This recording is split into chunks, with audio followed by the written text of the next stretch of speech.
हाँ तो भाई लोग, क्या हाल चाल, कैसे हैं आप सभी। और आज के वही हमारे ज्ञान के दंगल या जीके के दंगल में आप कह सकते हो, एक और हम वीडियो लेके आ गए हैं या लाइव सेशन लेके आ गए हैं, जिसमें हम बात करने वाले हैं आपकी हिस्टोरिकल पर्सनालिटीज की, जो कि आपकी ऐतिहासिक पृष्ठभूमि से कुछ ऐसे व्यक्तित्व हैं जो निखर कर आए हैं और वो आपको कहीं ना कहीं एग्जाम में बहुत हेल्प करते हैं खुद का नाम सोल्व करवा कर आपका सिलेक्शन लेने का। तो भाई इसका मतलब यह था कि जब आप उनके नाम से परिचित रहोगे, एग्जाम में वो आपको नाम दिखेगा, उसके रिलेटेड कोई क्वेश्चन दिखेगा, तो आप आसानी से क्या कर सकते हो, उसे मार्क करके आगे बढ़ सकते हो और अपना सिलेक्शन पा सकते हो। तो ये जो हिस्टोरिकल पर्सनैलिटीज हैं, ये अपने आप में ही एक बहुत महत्वपूर्ण रोल अदा करती है जीएटी के पेपर में। ठीक है, तो उसी के बारे में हम बात करेंगे और डेली वाइज मतलब डेली बेसिस पे हम ऐसी वीडियोस लाते रहेंगे। और आज भी मैं वही कहना चाहूंगा कि भाई कमेंट सेक्शन ऑन है, कमेंट सेक्शन चल चुका है, बट मैं कमेंट सेक्शन नहीं देखने वाला हूं और ना ही आपको इतना ज्यादा कुछ करना है। बस आपको मेरे साथ ये जो भी आपकी आधे घंटे 25 मिनट की ये जो सीरीज होती है उसे कंटिन्यू रखना है और आसानी से आप चीजें कर सकते हैं। ठीक है, तो टॉप 15 हिस्टोरिकल पर्सनैलिटीज के साथ आज हम अवेलेबल हैं। तो इसमें देखते हैं कि कौन कौन सी हैं ये आखिर पर्सनैलिटीज, है ना। पहली पर्सनैलिटी, ऑब्वियस सी बात है कि महात्मा गांधी जी हो गए, मोहनदास करमचंद गांधी, जिन्होंने राष्ट्रीय आंदोलन में अपनी महत्वपूर्ण भूमिका निभाई है। कई सारे आंदोलन में इनका भाग था और इन्होंने साउथ अफ्रीका में भी या दक्षिणी अफ्रीका में भी बहुत सारे आंदोलन चलाए, जिसके आधार पर जो नीग्रो लोग थे उन्हें अपने अधिकार प्राप्त करने की एक तरह से प्राप्ति हुई, ये कह सकते हो। ठीक है, अगर आप आगे चलोगे तो महात्मा गांधी जी के बारे में आप क्या देखते हो, यहां पे आपको पता लग जाएगा। ठीक है ना। तो पहला पॉइंट है महात्मा गांधी जी 1859 से 1948 तक का इनका जो है टाइम पीरियड है। 1869 में इनका जन्म होता है गुजरात के पोरबंदर में 2 अक्टूबर 1869 को, और 1948 में इनकी मृत्यु हो जाती है 30 जनवरी 1948, क्योंकि इन्हें नाथूराम गोडसे के द्वारा गोली मार दी जाती है ना। कभी कभी एक चीज कही जाती है कि भाई कभी आपके अगर किसी व्यक्ति से मेल भाव या विचार नहीं मिलते हैं तो आप विचारों से उसका खंडन कीजिए, ना कि उस व्यक्ति को ही खंडित कर दीजिए, है ना।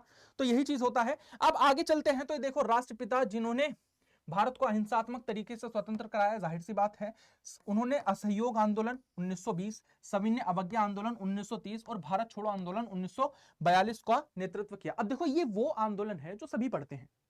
इनके कुछ ऐसे आंदोलन हैं जो सिर्फ एक एस्पिरेंट ही पढ़ता है जो किसी एग्जाम की तैयारी कर रहा होता है। जैसे कि अहमदाबाद का मील स्ट्राइक हो गया। अहमदाबाद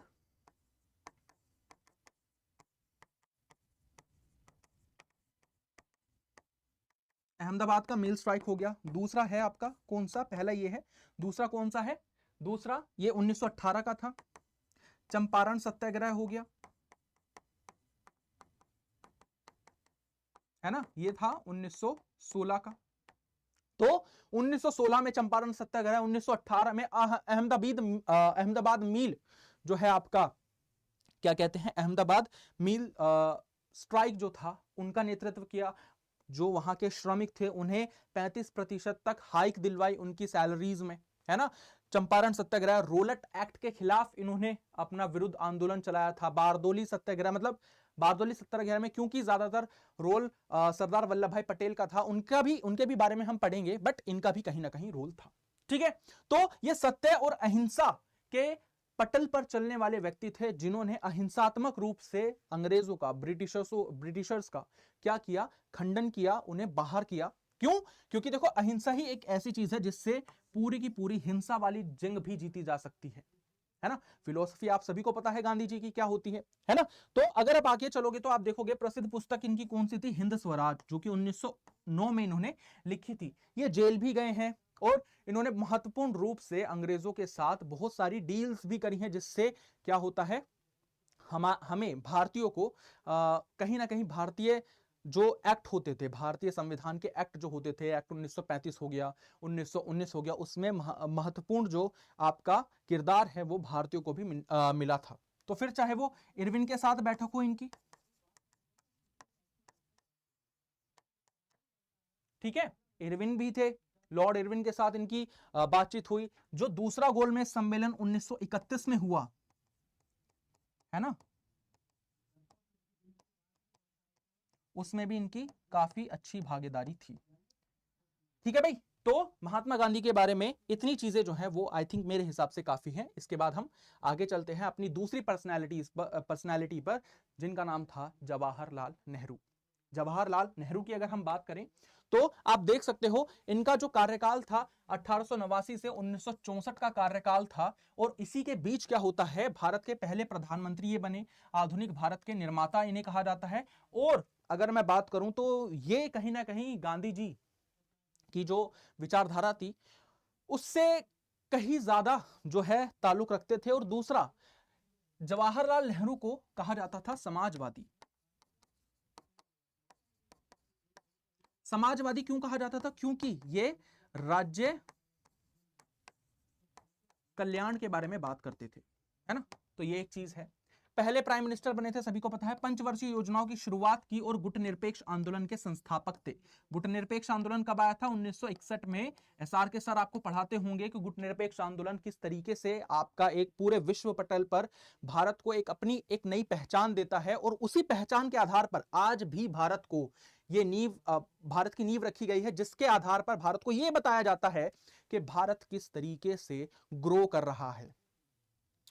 आप भारत की पॉलिसी देख सकते हैं, क्योंकि हम हमेशा न्यूट्रल स्टांस रखते हैं। न्यूट्रल स्टांस का मतलब क्या होता है? हम पारस्परिक तालमेल बिठाकर चलते हैं हर एक शक्तिशाली पावर से, किसी चाहे वो कोई भी हो। उनकी प्रसिद्ध पुस्तक का नाम था डिस्कवरी ऑफ इंडिया। ये सभी को आपको याद रखना है। चलो, ये रहे आपके अगले पर्सनालिटी, जो कि है सरदार वल्लभ भाई पटेल। एंड ये वो व्यक्ति थे जिन्होंने क्या किया, जिन्होंने, मैं अगर सही तौर पर बताऊं आपको, जिन्होंने ऐतिहासिक पृष्ठभूमि में अपनी छाप छोड़ दी है। आयरन मैन ऑफ इंडिया इन्हें कहा जाता है। क्यों? क्योंकि ये वो व्यक्ति थे जिन्होंने भारत को एकजुट किया। भारत आजादी के बाद कई भागों में बंट चुका था, लगभग 565 भागों में भारत बंट जाता। भारत में से 565 देश निकल जाते, पर वो नहीं निकलने दिए। किसने? सिर्फ एक व्यक्ति, सरदार वल्लभ भाई पटेल ने। क्योंकि इन्होंने उन 500, यहां तो 562 है, 565 रियासतों का विलय भारत में करवाया। तो इसीलिए इन्हें लौह पुरुष के नाम से जाना जाता है, जिन्होंने 562 या 565 रियासतों को एकजुट किया। और इन्हें कहा जाता है बिस्मार्क ऑफ इंडिया, क्योंकि बिस्मार्क ने जर्मनी में एकीकरण करवाया था, वैसा ही एकीकरण भारत में वल्लभ भाई पटेल के द्वारा करवाया गया। बारदोली सत्याग्रह 1988 में, 1928 के ये नेता थे, और इन्हें सरदार की उपाधि बारदोली की महिलाओं ने दी थी, है ना। ये आप सरदार की उपाधि जो देख रहे हैं, ये किसने दी थी? आपसे एग्जाम में पूछा जाएगा किसने दी थी, तो बारदोली की महिलाओं ने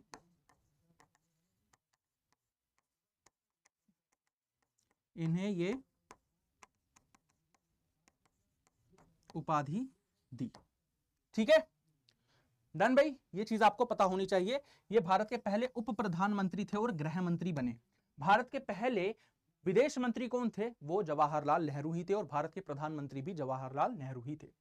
उनके सम्मान में स्टैचू ऑफ यूनिटी 182 मीटर बनाई गई है। कहां पर? गुजरात में। ठीक है, चलें आगे अपनी नई पर्सनैलिटी के पास। तो ये हैं आपके सुभाष चंद्र बोस। और भाई हिस्ट्री में मैं इन्हें बहुत ज्यादा मानता हूं। एक बंदा जो कि यूपीएससी का एग्जाम क्रैक करके ऑल इंडिया रैंक 4 लाता है और यूपीएससी को लात मार देता है, क्योंकि वो ब्रिटिश के द्वारा बनाई गई थी। और ये एक ऐसे व्यक्ति थे जो अपनी आर्मी लेके आ गए थे भाई राष्ट्रीय आंदोलन में। तो वो बहुत बड़ी बात होती है। नेताजी से प्रसिद्ध नाम आजाद हिंद फौज के संस्थापक थे। इसमें महिलाओं के लिए एक रेजिमेंट बनाया गया था इनके द्वारा, और वो रेजिमेंट का नाम क्या था भाई? झांसी रेजिमेंट।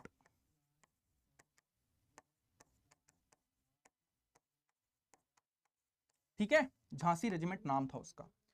उन्होंने तुम मुझे खून दो, मैं तुम्हें आजादी दूंगा का नारा दिया। पहली बात, 1943 में सिंगापुर के आजाद हिंद सरकार की स्थापना की थी। और यह कहा जाता है कि ताइवान की एक फ्लाइट में बैठे थे जब वो प्लेन क्रैश हो गया और इनकी मृत्यु हो गई। पर कहीं ना कहीं इस पर आज भी क्या है, बातचीत ऐसी होती है कि ये बहुत ही सस्पेंस वाला टॉपिक है यार। क्यों? क्योंकि जो व्यक्ति 1963 से 64 से पहले मर गया है, वो कैसे जवाहरलाल नेहरू के मरणोपरांत उनकी फ्यूनरल पर प्रस्तुत होता है, वो कैसे पता रखता है, वो आप जाके यूट्यूब पे वीडियो देख लीजिएगा, यूट्यूब पे पड़ी हुई है, वहां पर भी इन्हें देखा गया। तो अब पता नहीं क्या है। तो आगे मतलब शहीद भगत सिंह जो हैं, है ना, तो वो एक बहुत ही इंपॉर्टेंट पर्सनैलिटी हुए हैं। भारत में ही क्या पूरे वर्ल्ड में इनके नाम के चर्चे हैं। युवा क्रांतिकारी जिन्होंने ब्रिटिश शासन के खिलाफ संघर्ष किया। उनके प्रसिद्ध नारे थे इंकलाब जिंदाबाद और साम्राज्यवाद मुर्दाबाद। 23 वर्ष की आयु में देश के लिए फांसी पर चढ़ गए, ये सभी को आपको पता होना चाहिए। और इन्होंने एक और चीज की स्थापना करी थी, हिंदुस्तान, इंग्लिश में लिख देता हूं, हिंदुस्तान सोशलिस्ट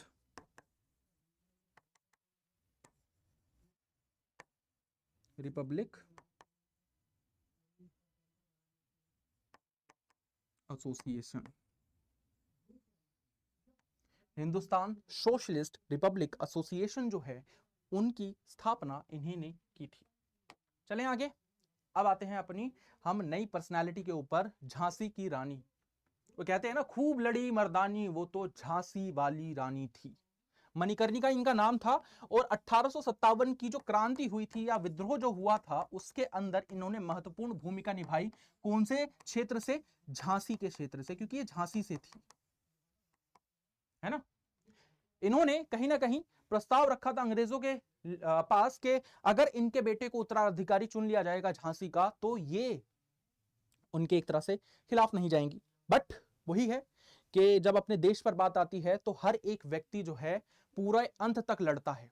तो जब इन्हें इनके क्षेत्र पर बात आई, इनके देश पर बात आई, तो हमारे देश पर बात आई, तो अंत तक ये अंग्रेजों से विद्रोह में लड़ती रही। रानी लक्ष्मीबाई 1858 से 1828 से 1858, झांसी की रानी 1857 के प्रथम स्वतंत्रता संग्राम की वीरांगना, हीरोइन। जनरल ह्यू रोज की सेना से बहादुरी से लड़ी। किसकी? जनरल ह्यू रोज की, याद रखना। अब ये क्वेश्चन बहुत पुराना हो गया है। झांसी से 1857 में विद्रोह किस का समर्थन किसने किया था, वो तो सभी को पता है, पर किसके खिलाफ किया था समर्थन, वो भी याद रखना। जनरल ह्यू रोज के खिलाफ जो है झांसी की रानी लड़ी थी। उन्होंने महिलाओं के साहस और देशभक्ति का प्रतीक बनकर इतिहास रचा। बिल्कुल जाहिर सी बात है, विमेन एम्पावरमेंट की बात हमें यहीं से सीखने को मिलती है ना। ये भी एक इंपॉर्टेंट बात है। फिर आते हैं जिन्होंने संविधान को एक नया रूप दिया, दलितों को समानता के आधार पर, असमानता के आधार पर बंटने नहीं दिया और समाज को एक समान माना, हमारे डॉक्टर भीमराव अंबेडकर, ठीक है ना।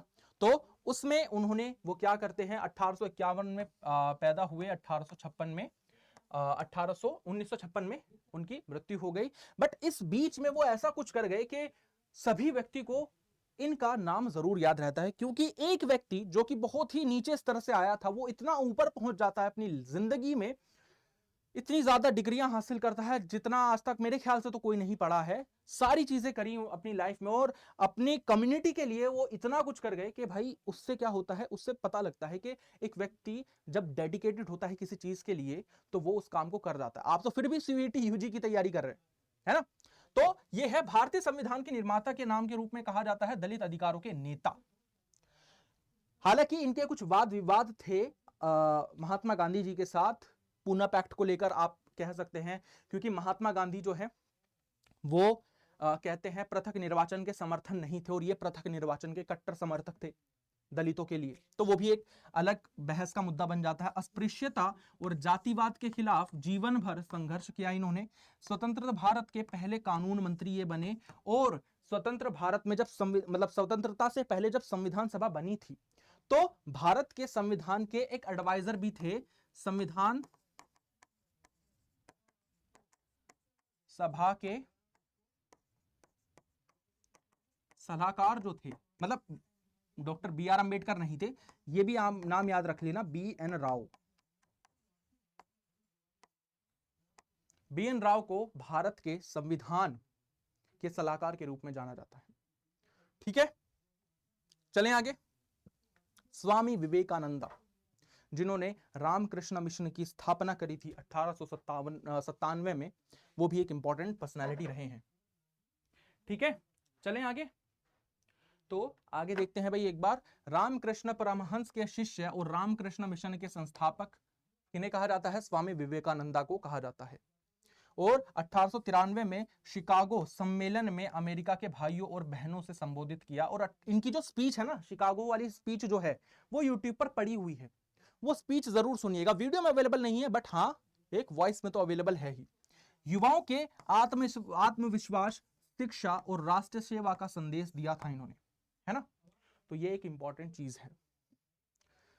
अब आते हैं आपके बाल गंगाधर तिलक, जो कि तिलक जिन्होंने बहुत ही ज्यादा महत्वपूर्ण योगदान दिया अपने बहुत सारी ये न्यूज़पेपर मतलब जो बुक होते हैं पब्लिकेशन से लोगों को प्रोत्साहित किया राष्ट्रीय आंदोलन में जुड़ने के लिए।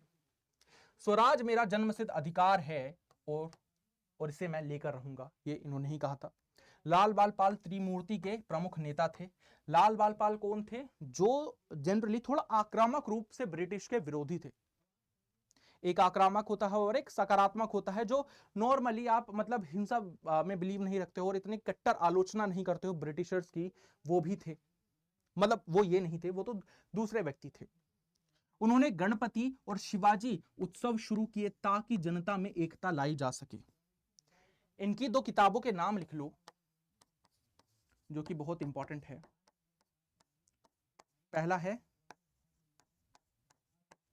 केसरी और दूसरी है महारत्ता।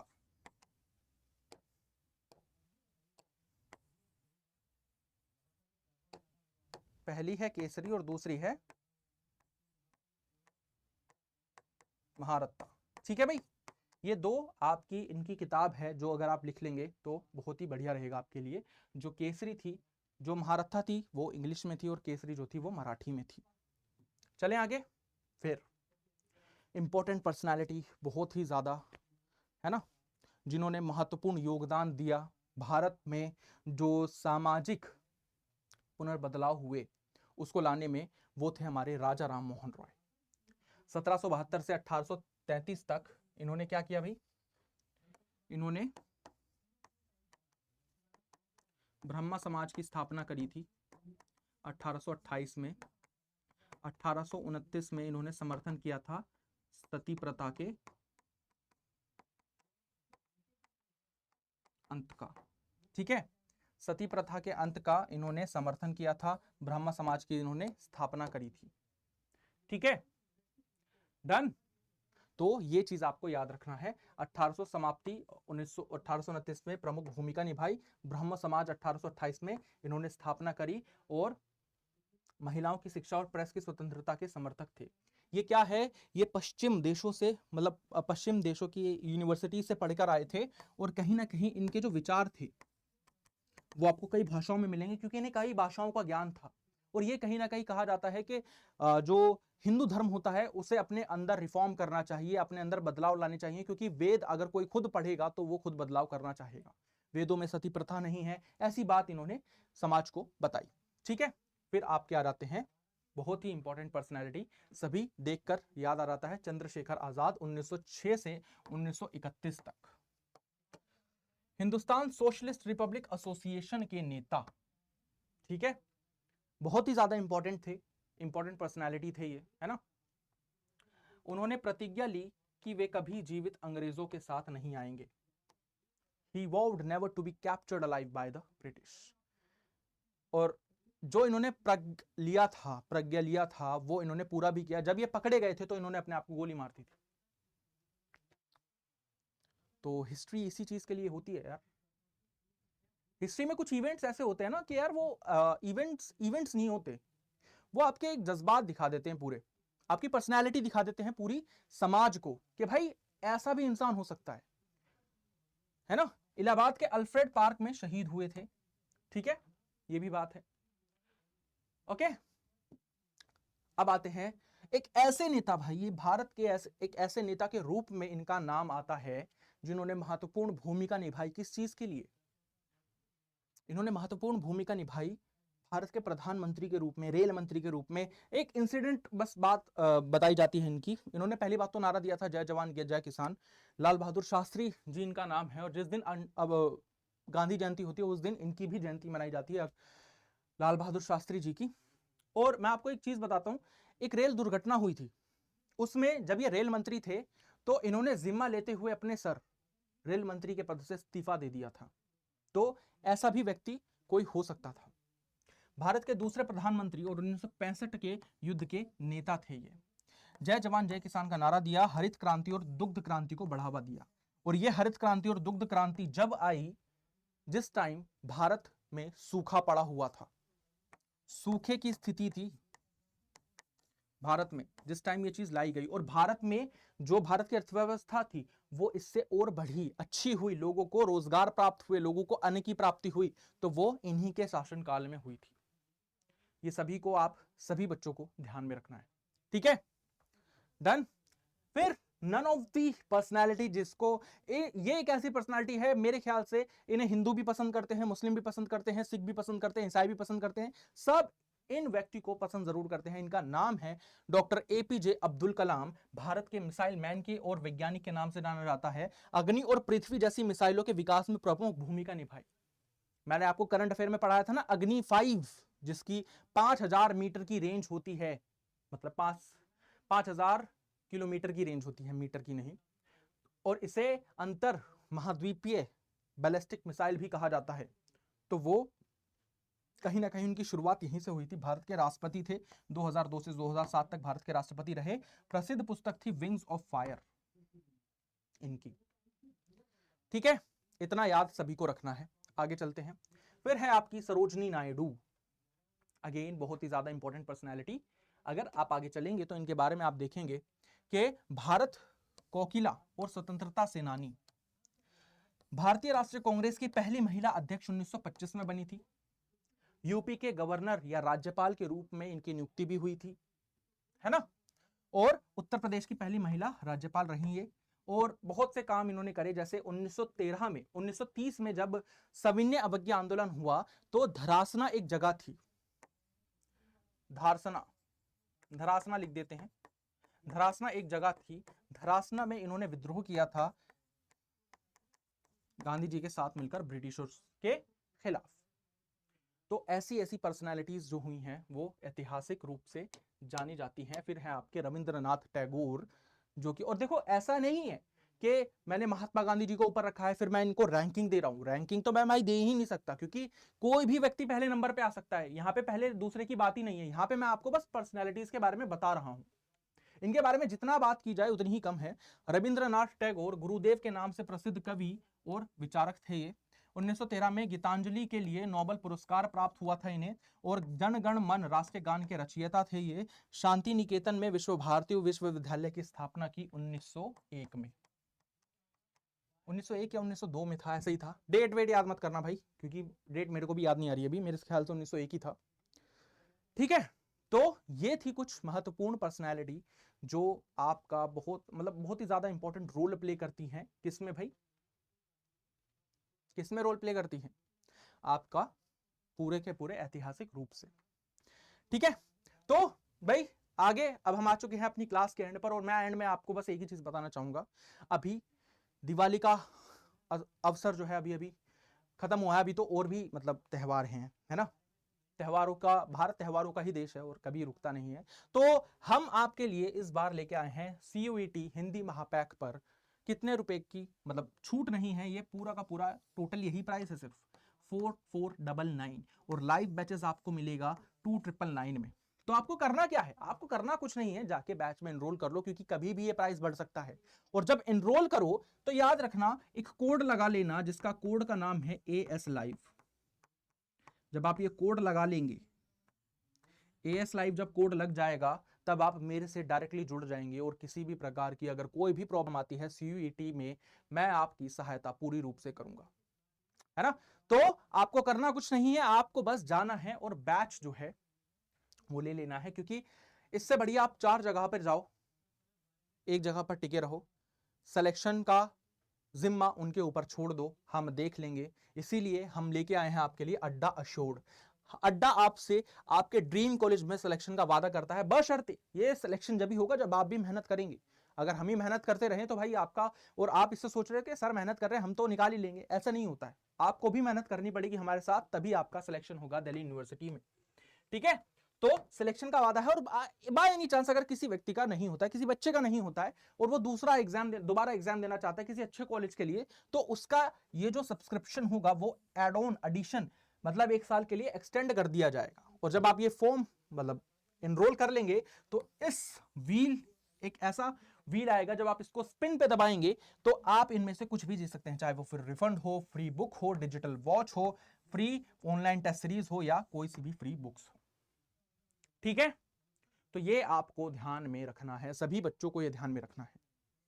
मैं आपके लिए ऐसे सेशंस लाता रहूंगा। करंट अफेयर्स की क्लास आपकी जल्दी ही स्टार्ट होने वाली है 7 बजे, तो आप उसमें जुड़ना मत भूलिएगा। मैं मिलता हूं आपसे नेक्स्ट क्लास में, तब तक के लिए Jai Hind everyone. This is Aftab Saifi signing off till we meet next time, bye.